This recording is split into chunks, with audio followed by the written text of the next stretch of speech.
sun is a giant mass of boiling elements, and although we don't see it, the sun is constantly producing these balls of energy called solar flares. And solar flares, they work as bubbles that burst within the sun. And according to NASA.gov, large flares have enough energy to empower the whole United States for 1,000,000 years. This is very relevant to us because we need to understand how and why these things are occurring. The Earth revolves around the sun, and they get close in proximity every so often. So passengers near these poles, because that's where the North and the South poles, this is where the beams of magnetic energy fly in most commonly. And when passengers in these airlines are traveling through, they actually receive small doses of radiation without them even knowing. So today I'm here to talk to you about solar flares and why they are constantly occurring, and the possibilities of tragic events happening, and why it's important to pay attention to these things. First and foremost, I'm going to talk to you about the corona layer, and then I'm going to tell you why and how these things are occurring, along with what happened on May 14, 2013. And finally, I'm going to tell you what scientists predict further research of these solar flares will uncover. First, I'm going to talk to you about the corona layer. And the corona layer is the outer layer of the sun. It is where the most powerful solar flares occur, and it is actually divided into 6 classifications. According to Koebler, the author of The Sun Emits the Earth's Largest Flare since 2013, it travels through the electromagnetic spectrum. So what this means is that it travels at the speed of light. It releases electrons, protons, and heavy nuclei that eventually will lead to arriving on Earth. These solar flares are classified by 4 types. So there's B, there's C, there's M, and there's X. And each one is similar to the and they're classified by each fold increase, meaning that X is 10 times greater than M, and M is 100 times greater than C, and so forth. And according to the Sun Emits Earth, they are actually seen by brightness. So the brightest one would be the X, and the lowest one would be the C. The B and the C are actually too weak for us to even consider, so when we think of classifying solar flares, we only think of M and X.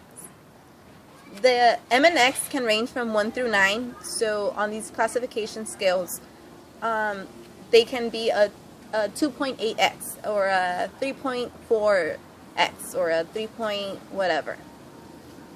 However, the X class, because it is so powerful, can actually range to greater than 9, so we can even have a 13 or a 18 or anything, but we still haven't seen what the capabilities of the sun having that much energy can do to us.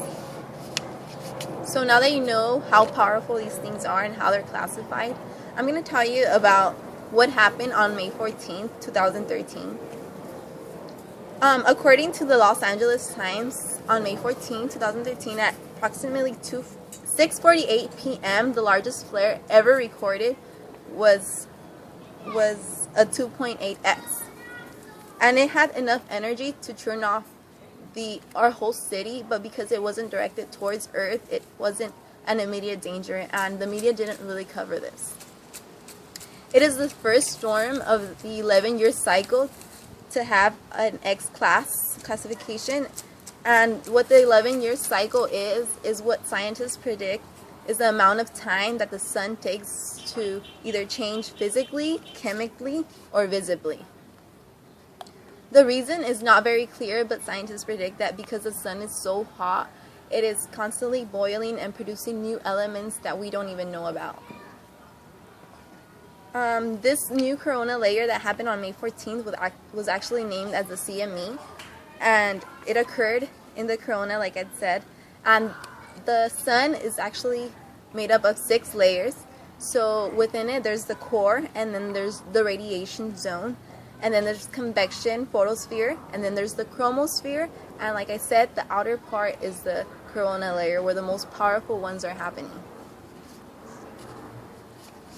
So now that you know about the corona layer, I'm going to tell you about how these solar flares can potentially unlock space secrets.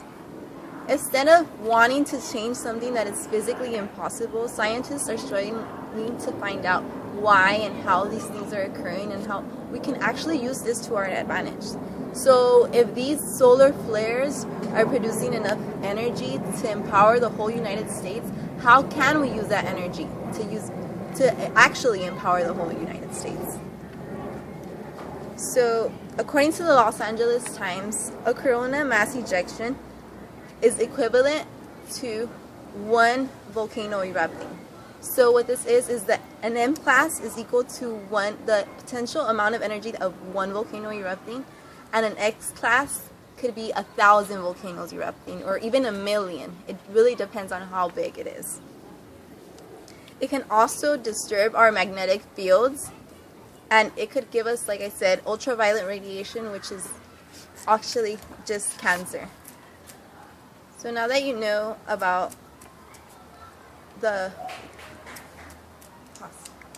now that you know about what happened on May 14th, I'm going to talk to you about what scientists think that further research will discover. So according to betanews.com, NOAA space weather forecasters predict that there's an 80% chance more of M classes and a 50% chance more of X classes. So if we can predict how these X classes are coming in, then we can predict when these asteroids and meteors are about to hit Earth, and we can use this energy source to our advantage, and it could really unlock all these space secrets. So today I talked to you about how important solar flares are and how they can happen anywhere. I talked to you about the corona layer, and then I said why and how they occur, along with what happened on May 14, 2013, and what scientists want to know about these solar flares. So the next time you look at the sun, I want you to imagine a world where hundreds of solar flares are occurring and how they could potentially be the source of all our energy.